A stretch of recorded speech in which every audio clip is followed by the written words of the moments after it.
Hi, everybody. Good morning, good afternoon, good evening, wherever you are around the world.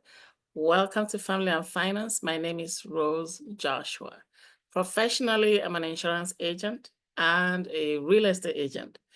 On Family and Finance, that's on the channel, we provide you with information that will help you make sound decisions regarding your family and your finance.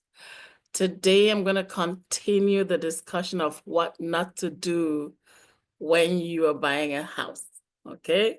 So let's say, for example, you have your pre-qualification.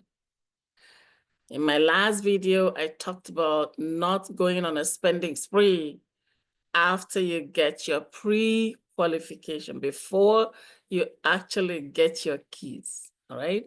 Today, I'm going to talk about another not to do, which is another common mistake that people make when they're trying to buy a home. So this one is don't quit that job, okay? I have seen this many times. I stopped counting on one hand. I'm now counting on the second hand. So for one person, that's a lot. So if you put all realtors together, that's many. So here's the thing. There's a strong temptation to go quit your job after you've got a pre-qualification, because it's like, now I can get rid of that job I really hate. I hate my job. I hate my boss. I can't wait to get rid of them. So now that I'm pre-qualified, I can go buy that house and get rid of them. No, you gotta wait. Do not quit your job until you've actually closed on the house. The house is funded, the mortgage is funded, and you have your keys in your hands. Let me explain. So this whole conversation around what not to do is coming from a lot of feedback that I have received from my House Poor series. So go back to my House Poor series and watch numbers 1 to 4, 1 to 5. So there is an element of your mortgage qualification, which is your income. So this common mistake is more common with somebody who has 2 jobs, 3 jobs. I have seen cases where somebody has a permanent job, a regular job. Then they have their part-time job somewhere. Then they have a casual job somewhere. So 3 jobs. So based on all of that, you qualify, the mortgage broker pre-qualifies you with a lender, all right? But then pre-qualification does not mean you have the house. And remember that when you actually go make an offer, the lender now says, can you please reconfirm your income? Now, if you now say, oh, because I have a pre-qualification, I can go quit the part-time job, or I can go quit the casual job.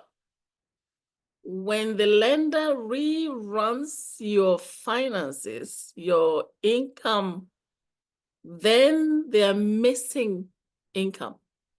If you quit your job and you can no longer produce the latest pay stub for the jobs, all the jobs that were used for your pre-qual, all the jobs that were income data, okay, for your pre-qual, at the time of buying, if you're unable to prove them,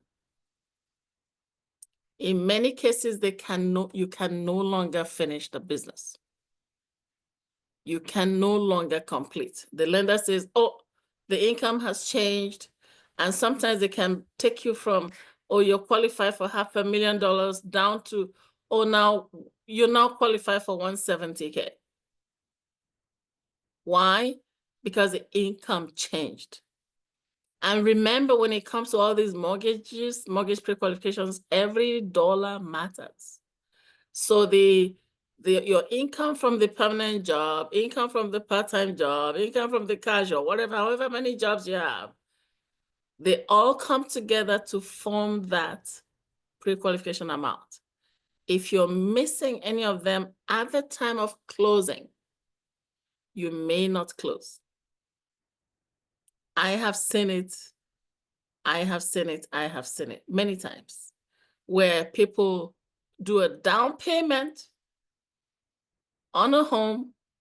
They take off conditions because the pre-qualification was good, but at closing time, they could not close and they lost their money. They lost 10,000, 5,000, 15,000. So it's very tempting, again, it's very tempting to say, okay, now that I'm pre-qualified, I can go fire my boss. Not yet. You gotta hold your horses.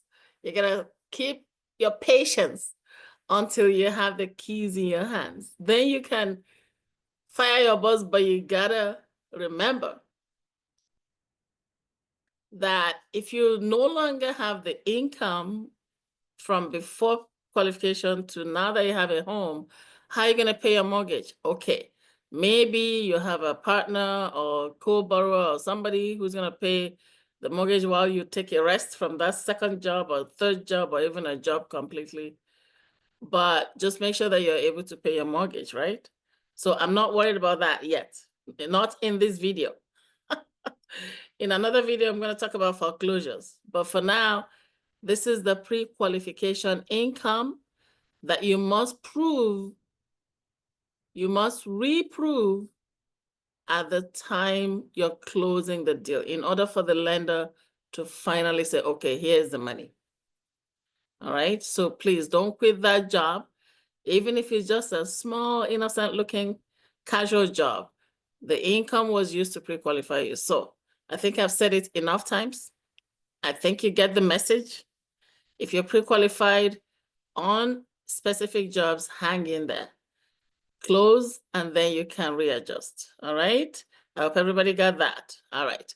So if you think this has been helpful, please share with your friends and family.